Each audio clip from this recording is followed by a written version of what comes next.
I hope all of you are fine at your home.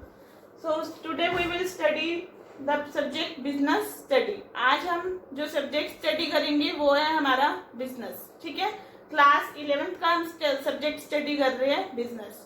Okay students, आपको business का first of all meaning पता होना चाहिए. Business का क्या मीनिंग होता है, क्लियर है? देखो, बिजनेस का मीनिंग अगर हम कॉमन लैंग्वेज में देखें तो क्या होता है बिजनेस का meaning? Buying and selling of goods and services या exchange of goods and services. देखो, हर कोई बोलेगा बिजनेस क्या है? गुड्स एंड सर्विसेज को बाय करना, गुड्स एंड सर्विसेज को सेल करना या गुड्स एंड सर्विसेज को एक्सचेंज करना. ये सब बोलेंगे बिजनेस का मीनिंग. ठीक है, but you are a commerce student, आप कॉमर्स के स्टूडेंट हो, आपको एक ब्रॉडर मीनिंग पता होना चाहिए बिजनेस का. बिजनेस एक्चुअल में होती क्या है? ये तो नॉन मेडिकल के स्टूडेंट भी बोल देंगे बिजनेस क्या है, गुड्स को एक्सचेंज करना, सर्विसेज को एक्सचेंज करना, ये होती है business. But you are a commerce student, आपको एक ब्रॉडर सेंस में बिजनेस का मीनिंग पता होना चाहिए. ठीक है, देखो बिजनेस का मीनिंग क्या होता है? It is the sum total of all the activities. वो सारी की सारी एक्टिविटीज जो कहाँ से स्टार्ट होती है? हमारी production of goods and services. यानी कि कहाँ से स्टार्ट हो रही है? जब गुड्स एंड सर्विसेज क्या हो रहे हैं? प्रोड्यूस हो रहे हैं, गुड्स एंड सर्विसेज बन रहे हैं. वो सारी की सारी एक्टिविटीज जो कहाँ से स्टार्ट हो रही है? Start from the production of goods and services down to the task of taking them to the consumer.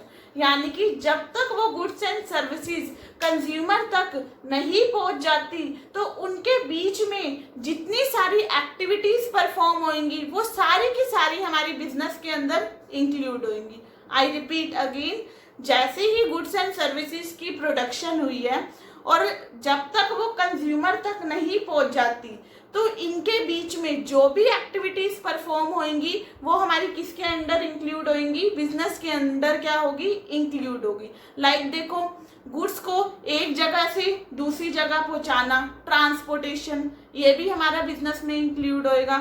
Goods को स्टोर करके रखना, कुछ टाइम गुड्स क्या रहते हैं? स्टोर रहते हैं, बाद में मार्केट में आते हैं, तो ये भी हमारा बिजनेस में क्या होगा? इंक्लूड होगा. अब हमें कभी कभार गुड्स का क्या कराना पड़ता है? इंश्योरेंस भी कराना पड़ता है, ताकि कल को आपकी फैक्ट्री में फायर हो जाए, कुछ भी हो सकता है, तो गुड्स आपके इंश्योर्ड होंगे तो आपको मनी मिल जाएगा. ठीक है, तो वो भी हमारा बिजनेस के अंदर क्या होगा? इंक्लूड होएगा. तो जितनी भी एक्टिविटीज रहेंगी हमारी, जब तक गुड्स कंज्यूमर तक नहीं पहुंचता, ट्रांसपोर्टेशन की, इंश्योरेंस की, स्टोरेज की, बैंकिंग की and all and another activities also, तो that is included in the business. ठीक है, तो जब भी कोई पूछे आपसे बिजनेस का क्या मीनिंग होता है तो आप कॉमर्स स्टूडेंट हो, आपने जस्ट इतना नहीं बोलना कि भी गुड्स एंड सर्विसेज को एक्सचेंज करना है. तो आपका ये मीनिंग होना चाहिए, जब तक producer goods and services produce कर रहा है, जब तक वो गुड्स एंड सर्विसेज कंज्यूमर तक नहीं पहुंच जाते तो उसके बीच में जितनी भी एक्टिविटीज होंगी वो सारी हमारी किसके अंदर इंक्लूड होंगी? बिजनेस के अंदर क्या होंगी? इंक्लूड होंगी. अब देखो, हमारी जो सी एक्टिविटी होती है वो दो तरह की होती है. एक इकोनॉमिक एक्टिविटी होती है और सेकंड वन कौन सी होती है? हमारी नॉन इकोनॉमिक एक्टिविटी. देखो, इकोनॉमिक एक्टिविटी वो एक्टिविटी होती है जिसका जो मेन एम होता है वो क्या होता है? To earn money. यानी कि ज्यादा से ज्यादा क्या अर्न करके चलना? मनी अर्न करके चलना है. टू अर्न प्रॉफिट, पैसा कमाने के लिए जो काम किया जाता है, जो एक्टिविटी परफॉर्म की जाती है, वो हमारी कौन सी एक्टिविटी होती है? Economic activity. Non economic activity कौन सी होती है? जिसका मेन एम मनी अर्न करना नहीं होता but to gain mental satisfaction. उसको वो काम करने से क्या मिलती है? मेंटली क्या मिलती है? सेटिस्फेक्शन मिलती है. वो कौन सी एक्टिविटी होती है? Non economic activity. लाइक वो कोई सोशल वर्क कर रहा है, ठीक है, अपने क्या कर रहा है? रिलीजन को ज्यादा से ज्यादा बढ़ावा दे रहा है, उससे उसको ये करने से क्या मिल रही है? मेंटल सेटिस्फेक्शन ऑब्टेन्ड हो रही है. उसका मेन एम पैसा कमाना नहीं है, ठीक है, बट उससे उसको मेंटल सेटिस्फेक्शन मिल रही है, तो वो हमारी कौन सी एक्टिविटी हो जाएगी? Non economic activity. ठीक है, क्लियर है आपको यहाँ तक?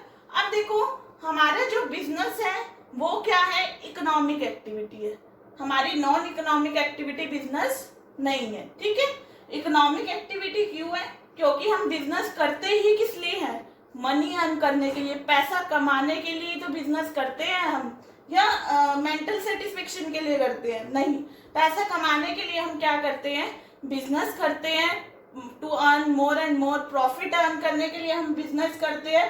तो हमारी जो बिजनेस है वो कौन सी एक्टिविटी है, हमारी इकोनॉमिक एक्टिविटी। क्लियर है सबको। अब नेक्स्ट टॉपिक आता है हमारा फीचर्स ऑफ बिजनेस।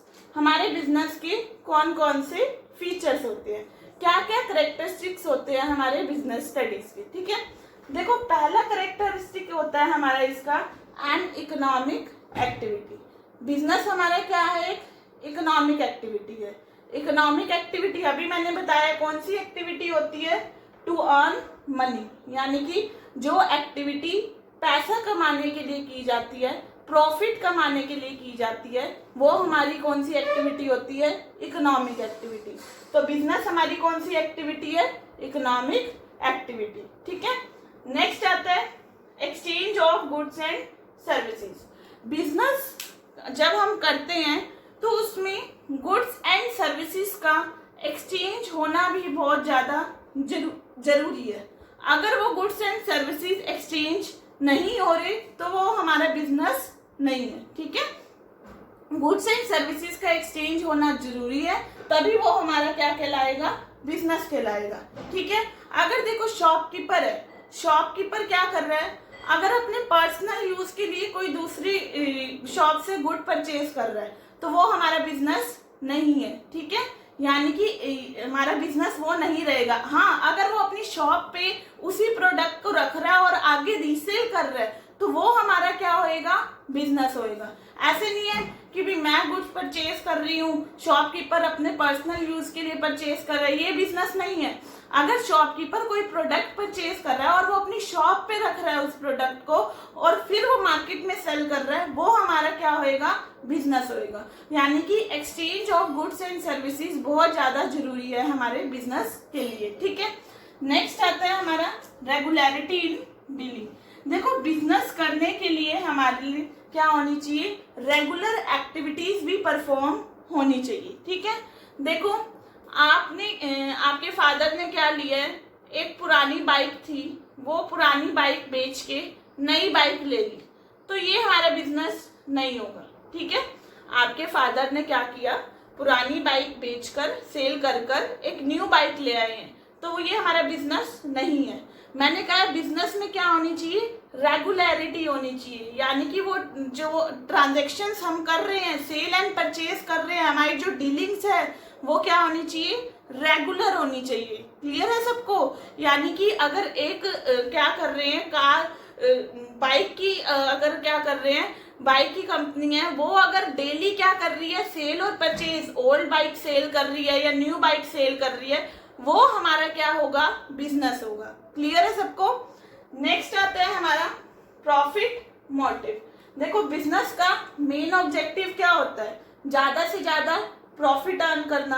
हम बिजनेस स्टार्ट ही क्यों करते हैं, प्रॉफिट अर्न करने के लिए, हमें ज्यादा से ज्यादा मुनाफा हो, जो भी हम एक्टिविटी कर रहे हैं उससे से ज्यादा हमें प्रॉफिट हो। अब देखो आपने बिजनेस स्टार्ट करा है, हर किसी का बिजनेस स्टार्ट करने का मेन एम क्या है कि मेरे को तो पैसा कमाना है और जो भी मैं बिजनेस स्टार्ट करूं आगे उससे मेरी अर्निंग्स भी क्या हो, ज्यादा से ज्यादा हो। बट कभी कभार क्या हो जाता है, लॉसेस भी हो जाते हैं आपको बिजनेस में, तो उस टाइम पे ये नहीं होएगा कि भी आपको वो बिजनेस ही नहीं होएगा। ठीक है, अगर आपको लॉस हो जाते हैं तो हम ये नहीं कहेंगे कि भी लॉस हो गया अब हमारा बिजनेस नहीं रहा, बिजनेस वो भी हमारा क्या होगा, बिजनेस ही होगा। उस लॉस को भी हम क्या बोलेंगे, बिजनेस ही बोलेंगे। बट हमारा जो मेन एम होता है बिजनेस करने का, वो ज्यादा से ज्यादा क्या होता है, प्रॉफिट क्या करना, अर्न कर कर चलना। क्लियर है सबको। नेक्स्ट उसके बाद आता है एलिमेंट ऑफ रिस्क। देखो आपने बिजनेस स्टार्ट करा है, अब बिजनेस स्टार्ट करा है तो उसमें रिस्क भी होगा। यानी कि आपने कोई भी शॉप ओपन करी है, आपने कोई कंपनी ओपन करी है, कुछ भी आपने कोई सा भी बिजनेस स्टार्ट कर रहा है, तो उसमें एक रिस्क फैक्टर बहुत ज़्यादा जरूरी है। रिस्क तो जुड़ा ही होएगा क्योंकि मार्केट में आपके कॉम्पिटिटर भी होंगे, ठीक है। क्या पता कंज्यूमर आपके प्रोडक्ट परचेज करे, क्या पता ना करे, क्या पता वो कॉम्पिटिटर के प्रोडक्ट ज़्यादा से ज़्यादा परचेज करे, क्या पता कॉम्पिटिटर आपने जो प्रोडक्ट का प्राइस रखा है उस प्रोडक्ट के प्राइस से कॉम्पिटिटर अपना प्राइस कम रखे। तो जो रिस्क फैक्टर है वो भी हमारे बिजनेस के साथ क्या रहता है, जुड़ा रहता है, ठीक है। नेक्स्ट आता है हमारा कंज्यूमर सेटिस्फेक्शन। बिजनेस स्टार्ट हमने किया है, हमारा मेन एम क्या है, प्रॉफिट अर्न करना। तो उसमें कंज्यूमर भी ज्यादा से ज्यादा क्या होने चाहिए, सेटिस्फाई होनी चाहिए। देखो अगर कंज्यूमर ही नहीं सेटिस्फाई तो क्या आपका वो प्रोडक्ट परचेज कर लेंगे, नहीं करेंगे, ठीक है। अगर आपको ज्यादा से ज्यादा प्रॉफिट अर्न करना है तो फर्स्ट ऑफ ऑल आपको पहली प्रेफरेंस कंज्यूमर को ही देनी पड़ेगी। आपको वही गुड्स एंड सर्विसेज बनाने पड़ेंगे जो कंज्यूमर के टेस्ट के अकॉर्डिंग होंगे। अगर कंज्यूमर हमारे गुड्स ज्यादा से ज्यादा परचेज करेगा तो हमारी सेल बढ़ेगी, हमारी सेल बढ़ेगी तो हमें प्रॉफिट क्या होगा, ज्यादा से ज्यादा होगा। क्लियर है। तो आज हमने टॉपिक पढ़ा है बिजनेस का मीनिंग, एक्टिविटीज कौन कौन सी होती है, इकोनॉमिक और non economic, and features of business. आपको ये टॉपिक आई होप अच्छे से क्लियर हुआ होगा। तो ये टॉपिक अपनी नोटबुक पे नोट डाउन करना है और इसको लर्न भी करना है। Okay, thank you everyone.